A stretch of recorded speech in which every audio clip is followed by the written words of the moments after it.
Today we're going to represent the absolute value of on a number line as the distance of a number from 0 and perform the fundamental operations on integers. The absolute value of a number, or this is the symbol of the absolute value. There are two vertical lines and in the middle is the number. So n stands for the number. Is the distance of the given number on the number line from 0. So gaano siya kalayo yung number from 0. So the absolute value of a number disregards the direction from where it lies with respect to 0. When we talk of distance, it is always positive, so the answer is always positive. There is no negative absolute value. So the absolute value of 2 written as absolute value of 2 represents its distance from 0 on the number line. So this is the absolute value. All you have to do is write line and then the number and then another line. So that's the absolute value of 2. So how far is 2 from 0? So example, for if this is 0, ito ang 2, gaano kalayo ang 2 from 0? So 1, 2. So it's the answer here is 2. So illustrative example number 1 represents the absolute value of 6 on the number line. So this is 6. So ito is 6.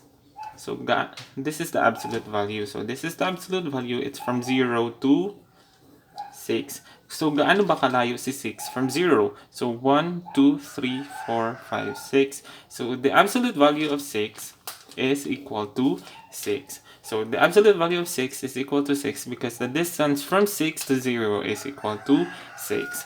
Next, represent the absolute value of negative 4 on the number line. So hanapin si negative 4, this is negative 4.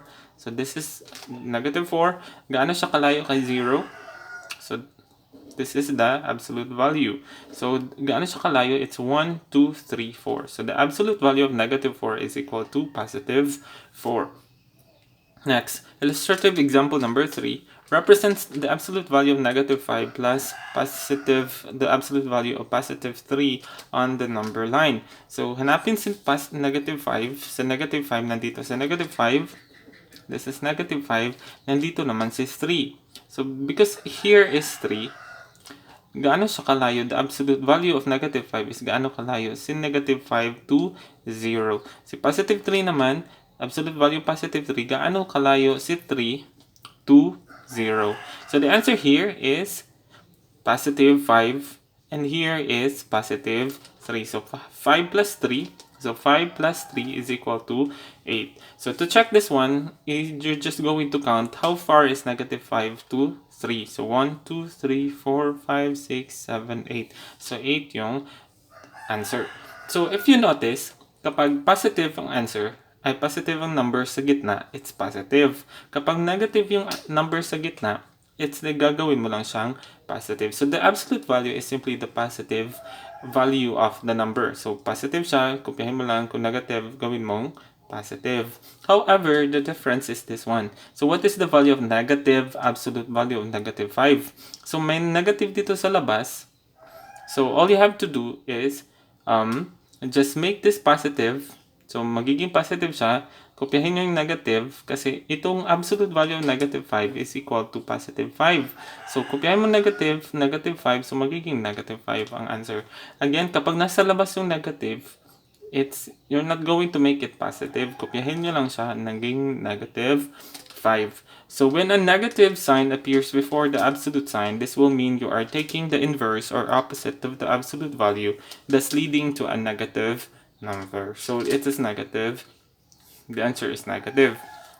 Next, addition and subtraction of integers. So for this one, we're going to add and subtract and perform operations on integers. So for the easiest one is the addition. So because it is learned from grade 1 to grade 2 or until college, until life, so the same pa rin yung answer ng 3 plus 2 is equal to 5. It will not change. So 3 plus 2 is equal to 5. So this is positive.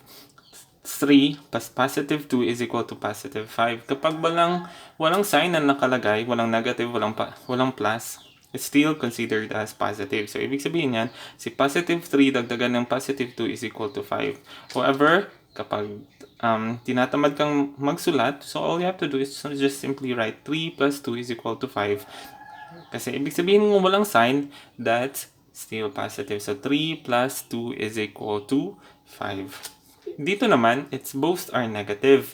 So pareho silang negative. So anong gagawin mo dyan? So 3 plus 2 is equal to 5. So all you have to do is just add them. 3 plus 2 is equal to 5.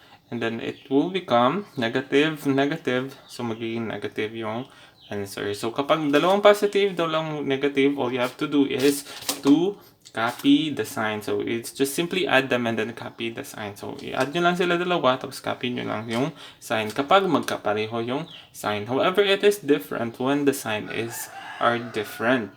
So example, dito isang positive, isang negative, dito isang nauna yung negative, isang positive.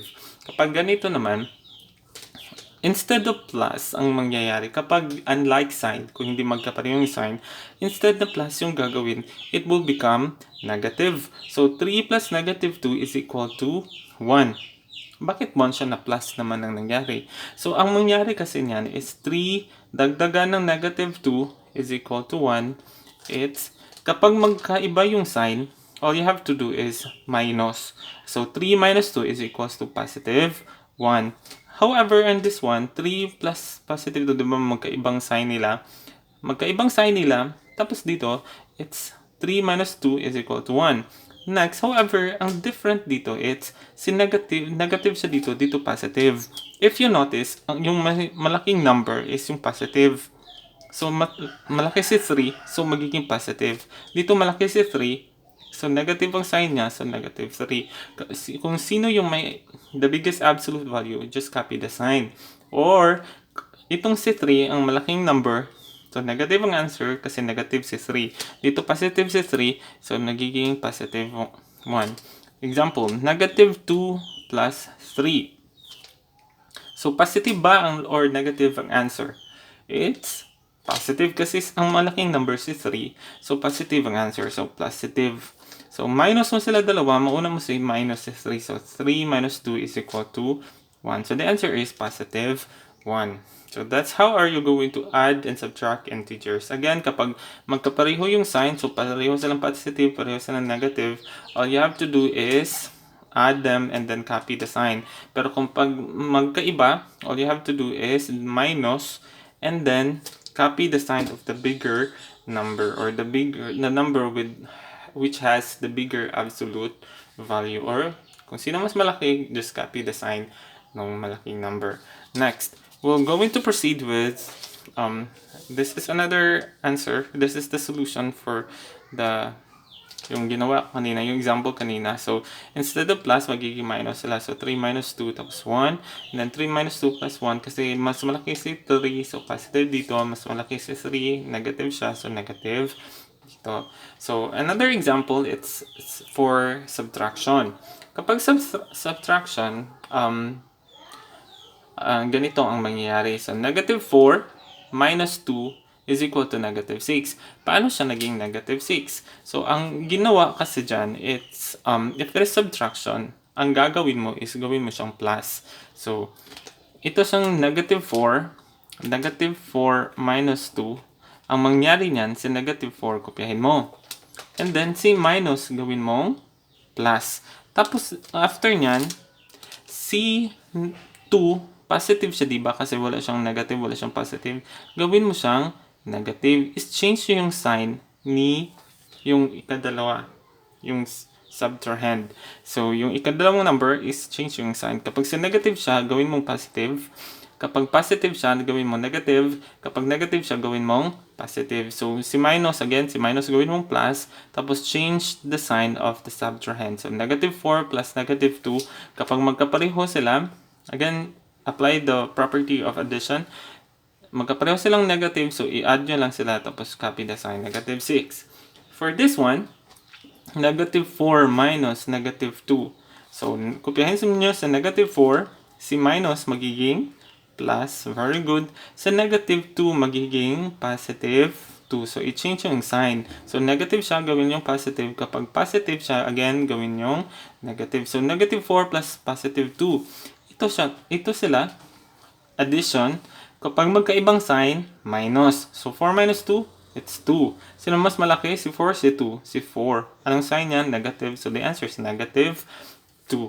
The operation will always change in addition, and changing the sign to positive will become negative, and the negative will become positive. So that's how you're going to add and subtract integers. So again, kapag minus, ang minus gawin yung plus, at yung subtrahend, yung ikadalawang number, i-change niya ng yung sign. Kopyahin yung first na number, ang minus magiging plus, yung sign ni second number or ni subtrahend will become negative 2. Or ang sign niya will change to its opposite. So ang negative maging positive, the positive will become negative. Next is the multiplication and division of integers. So for this one, just like how you're going to multiply, for example, 4 times 2 is equals to 8. Negative 4 times negative 2 is equal to 8. So dito naman, yung magkaiba naman yung property in addition. Diba sa addition, kapag magkapareho, just copy the sign.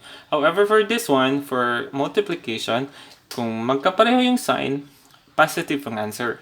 Kapag yung magkaiba yung sign, negative yung answer. So 4 times 2 is equal to 8. Negative 4 times negative 2 is positive 8. Or positive siya kasi wala, di ba siyang sign? Kung wala siyang negative, ibig sabihin positive siya. The same property or the same principle for division, kapag parehong sign, 4 divided by 2 is positive 2. Ilang 2 sa 4? Dalawa. Ilang negative 2 sa negative 4? Dalawa rin. So, negative 4 divided by negative 2 is equal to positive 2. Kapag magkaparehong silang negative, the answer is positive. Again, sa plus, kapag pareho silang positive, positive ang answer. Kapag pareho negative, negative ang answer. Pero kung sa multiplication, sa times at saka sa divide, kung magkapareho yung positive, magkapareho silang positive, positive ang answer. Kapag magkapareho negative, positive pa rin ang answer. Next, paano kung magkaiba sila ng sign? So kapag magkaiba sila ng sign, all you have to do is you're going to answer it with negative. So 4 times negative 2 is negative 8. Negative 4 times 2 is equal to negative 8. Positive si 4, negative si 2. Magkaiba yung sign nila, so the answer is negative. Kung magkapareho, positive. Kung magkaiba, negative.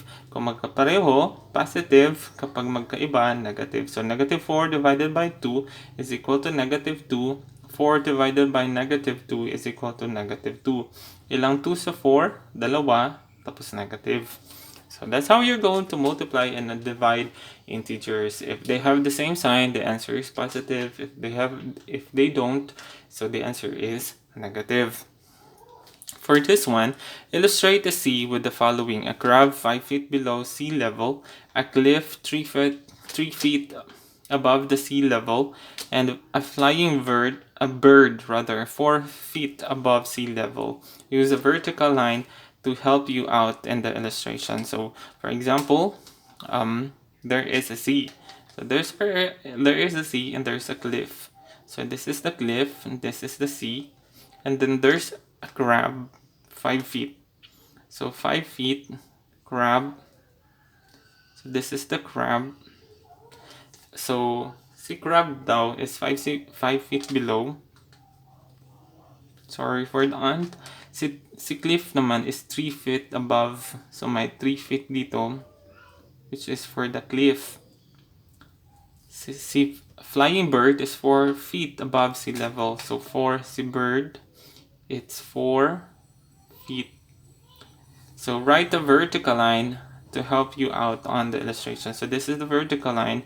So if this is the sea level, 0, then dito si bird 4 feet, nandito si cliff 3, nandito naman si crab 5. So it's below 0, so it will become negative. So ito nasa taas ng 0, positive, diba? Sa taas ng 0, kapag nasa ilalim ni 0 is negative 5. So what number might be a good representation for the sea level? So anong number daw dito? The answer is here. Anong number naman? How do represent the distance below and above the sea level? So kung below, ano yung number? Anong mangyayari sa mga number? They will become, what's the sign? Very good. Kapag above naman the sea level, Anong mga sign nila? Are they positive or negative? So that's how you're going to answer. Number 2. How far is the cliff from the sea level? So si cliff daw, gaano daw siya kalayo from the sea level? It's how far naman si bird from the sea level? So ito si bird. So gaano siya kalayo? How far is the crab from the sea level? See, how far is the crab? So how far? Because it's how far, it's still, the answer is positive. Kahit dito negative siyang nakalagay, but still, kung gaano siya kalayo, the distance is positive. What's the distance between the cliff and the crab? So si cliff, kay crab, gaano kalayo? So 3 at saka 5. So add them. Gaano naman kalayo between bird and the crab? Si bird naman at saka si crab. So all you have to do is add them. Itong dalawang number, i-add yun lang. That's the answer. So for the test 1, another test 1, it's on until test 5. So all you have to do is add them. So 9 plus 10, positive 9 plus positive 10, that's not positive 19. The same process only. So God bless.